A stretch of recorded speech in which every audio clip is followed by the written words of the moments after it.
Polk Township officials tell us this road, Whitey B Drive, was one of the hardest hit areas in their township. And for our safety reasons, we're not allowed to pass this sign. The law now says criminals can be traced on multiple cell phones across different state lines because it is person specific. The fire chief does not know what caused this fire here on West Grove Street, but we will have more on this later. Lauren Ryder, Newswatch 16, Clark Summit. Even though the train will not be running up and down its tracks this weekend, most people from around town agree 400 pounds of this guy were grown here on this farm at the resort. And you know the future for this guy?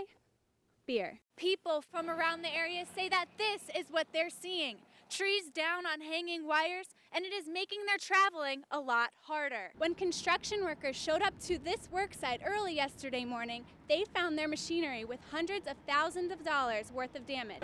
Not only is Kathleen Kane the first Democrat to hold this position in Pennsylvania, but she is also the first woman elected as the state attorney general. And in her acceptance speech here in Middle Smithfield Township, officials say that Hurricane Sandy shook up the area.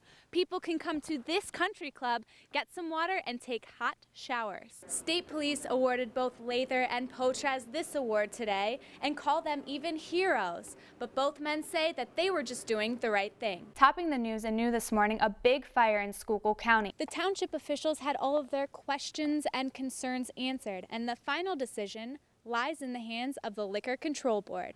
People that live in Susquehanna County say they're not surprised waking up to a little. While no one is claiming ownership or responsibility for the horrible conditions of these bridges, and putting all the colors together makes the view look spectacular. Take a look at all of the drugs, cash, and guns here at the Pike County District Attorney's Office in Milford. Investigators seized more than 600 bags of heroin and thousands of dollars in cash. Officials say it's the result of a 5-month investigation of an elaborate drug network intersecting through Wayne and Pike counties and New Jersey. Team effort between Wayne and Pike County to battle the drugs that are involved in our communities. Being able to work together has allowed us, as District Attorney Tonkin said, to effectively take down drug dealers in our area, where before we might have been shorthanded. Along with the joint effort, investigators also say cell phones played a huge role in the bust. A change to Pennsylvania law allowed officials to track the dealer's every move. And officers were able to track the 2 key alleged dealers, Walter Wizzy Brown of New Jersey and Brandon DeForge of Greentown. Well, it was certainly about time to allow us in law enforcement, through the use of technology, to catch up with the technology that's being used by criminals. District Attorney Raymond Tonkin shows a map where investigators tracked the dealer's moves from PA to New Jersey through GPS. The law now says criminals can be traced on multiple cell phones across different state lines because it is person specific. Now that even if a person crosses state lines or changes phones, the law will allow us to easily monitor a second or third or fourth phone. Tonkin says he's thankful for the update because it maximized their search and seizure. 5 others were also arrested in connection with the drug bust. Lauren Ryder, Newswatch 16, Schuylkill County.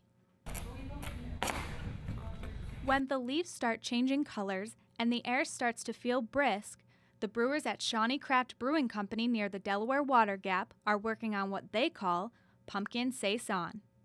We're very, very proud of this beer. This is a beer that really embraces kind of the taste of Shawnee, and we're really anxious to share it with people that come visit us here. When Jason Startari, the business manager for Shawnee Craft Brewing, started the company at Shawnee Inn and Golf Resort in 2009, he wanted to use a technique to make the brew one of a kind.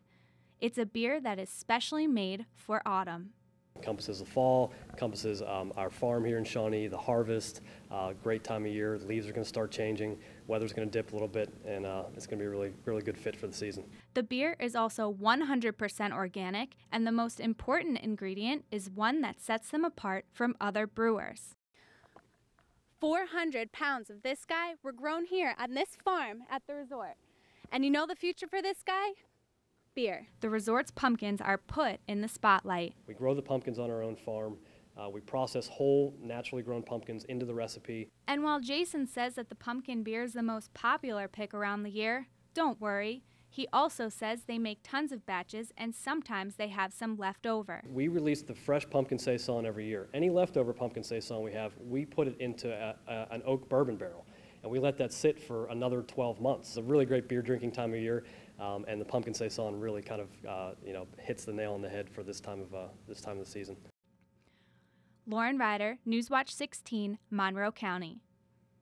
Police responded to a shooting right here at this house behind me on Route 307 in Overfield Township, where they confirmed 42-year-old Brian Williams was shot and killed. When we arrived at the scene, there was a lot of police activity near the basement of the house, where state and local police gathered evidence at the scene. Investigators questioned neighbors to see if they saw or heard of anything suspicious. Newswatch 16 also spoke with a neighbor, and he said he was shocked. I've lived here 20 years, and we've never had anything like this in our community. We're somewhat scared in this area that there could be a gunman on the loose. The investigation continues, and there will be a press conference later tonight. As more of the information becomes available, Newswatch 16 will keep you updated with the latest. Lauren Ryder, Newswatch 16. Police are looking for a woman who walked away from a personal care facility. Authorities in Schuylkill County are investigating the death of a 17-year-old. Topping the news this morning, a firefighter hurt and a home damaged by flames in Monroe County. The fire here on Maxitani Drive in Coolbaugh Township broke out around 8:30 last night. Everyone inside got out okay.